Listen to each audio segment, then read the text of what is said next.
I used to think stability was boring. I thought excitement was the same thing as love.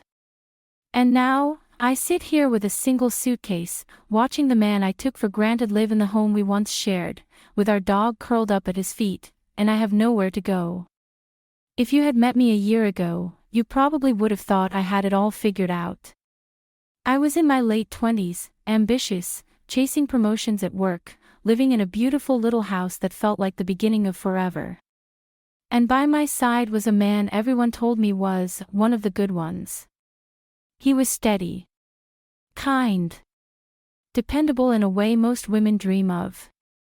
He remembered how I liked my coffee, made sure the doors were locked before bed, rubbed my shoulders when I came home late and stressed from work.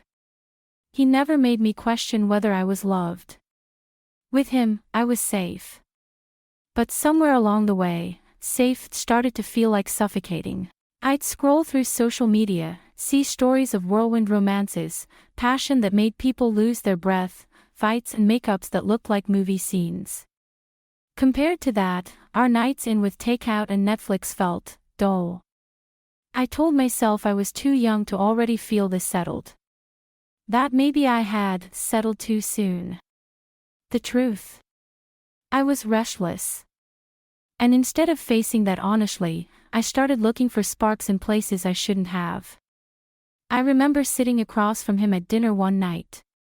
He was telling me about some project at work, something he was proud of, something important to him, and all I could think was how predictable he was. Same tone, same routine, same quiet smile. And in that moment, I hated myself for craving something else, but I also hated him for not being more.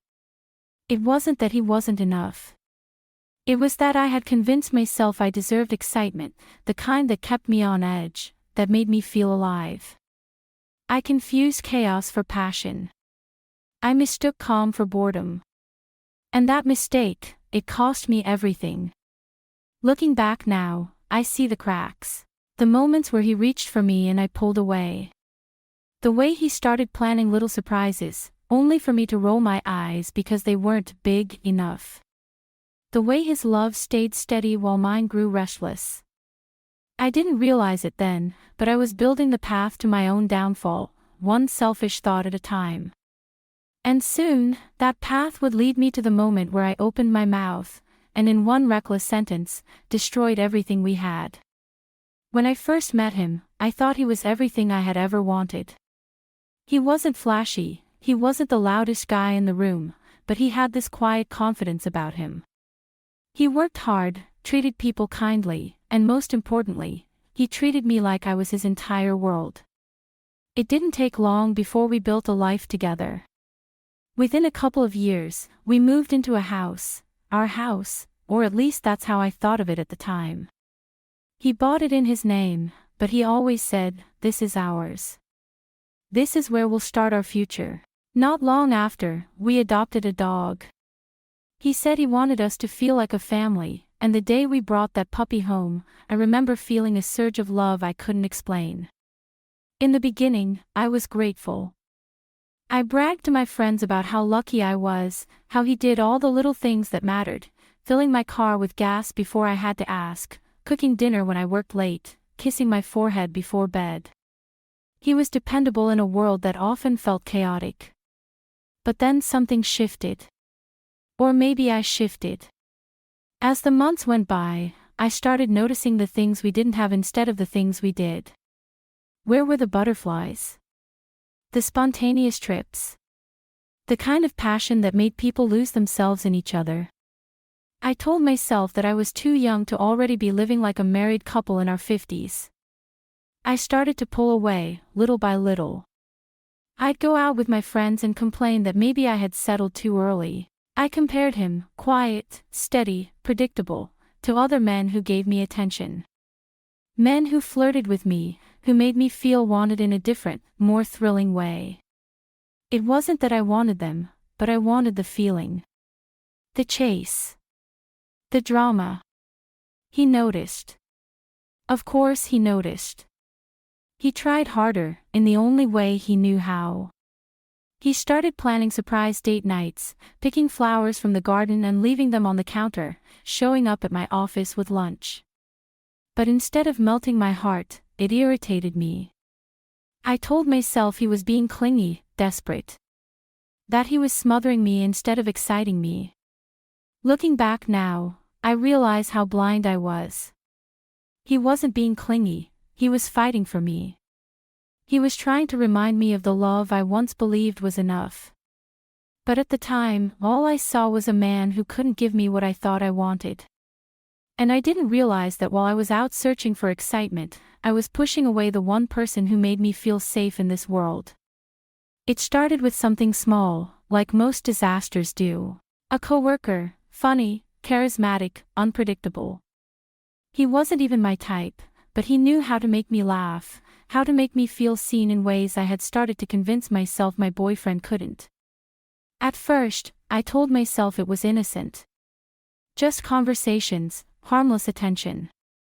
But deep down, I knew it wasn't harmless at all. Every time my phone buzzed with his messages, I felt that rush. That flutter in my chest I thought I'd lost forever.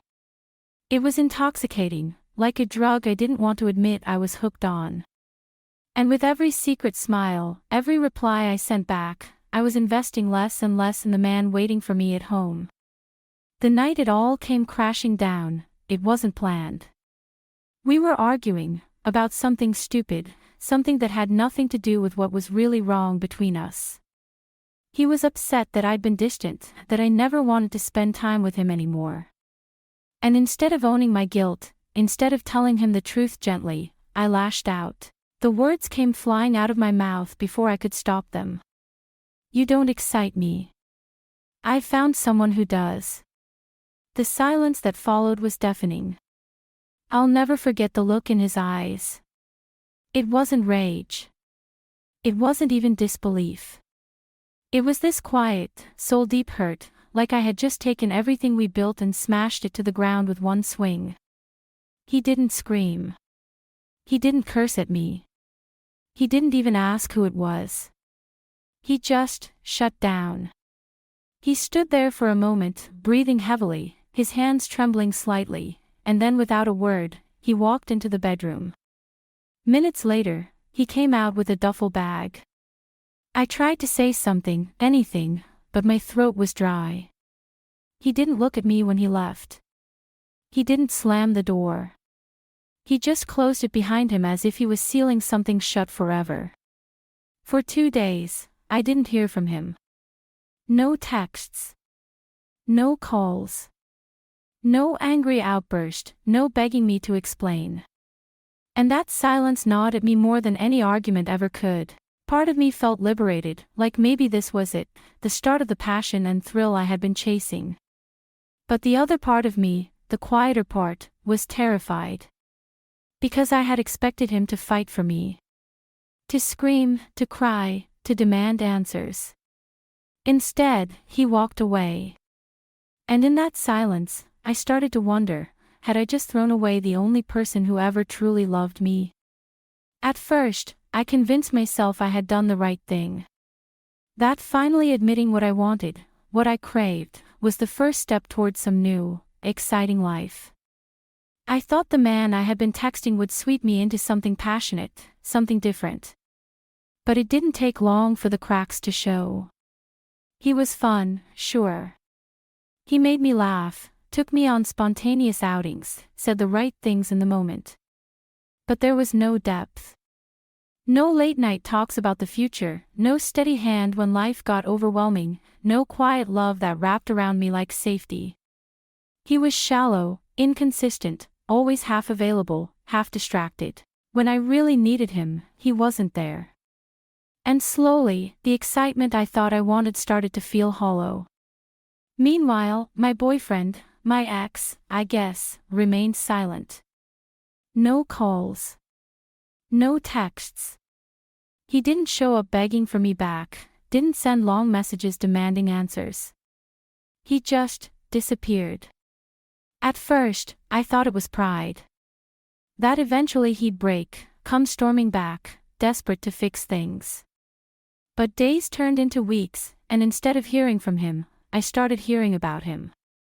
Mutual friends would casually mention how well he was doing. How he was handling everything like a man with a plan. That phrase stuck in my head, a man with a plan. Because while I had been busy chasing thrills, he had been building something solid. And now, I was starting to realize just how much of it wasn't mine. The house, the one I used to brag about, decorate, and call ours, wasn't ours at all.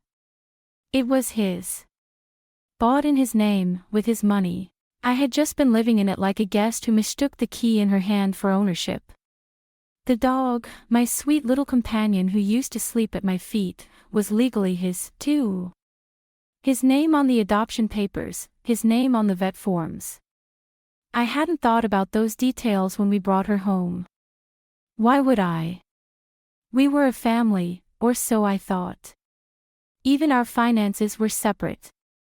I had always liked that about us. I told myself it meant independence. But now it meant I had no safety net. No cushion to fall back on when everything came crashing down. And it hit me like a punch to the stomach. I had underestimated him. For so long, I told myself he was too soft, too safe, too boring. But in reality, he wasn't weak. He was strong. Strong enough to love me without conditions, and strong enough to let me go without a fight. I thought I had been holding all the power when I confessed. But really, he had been holding it all along.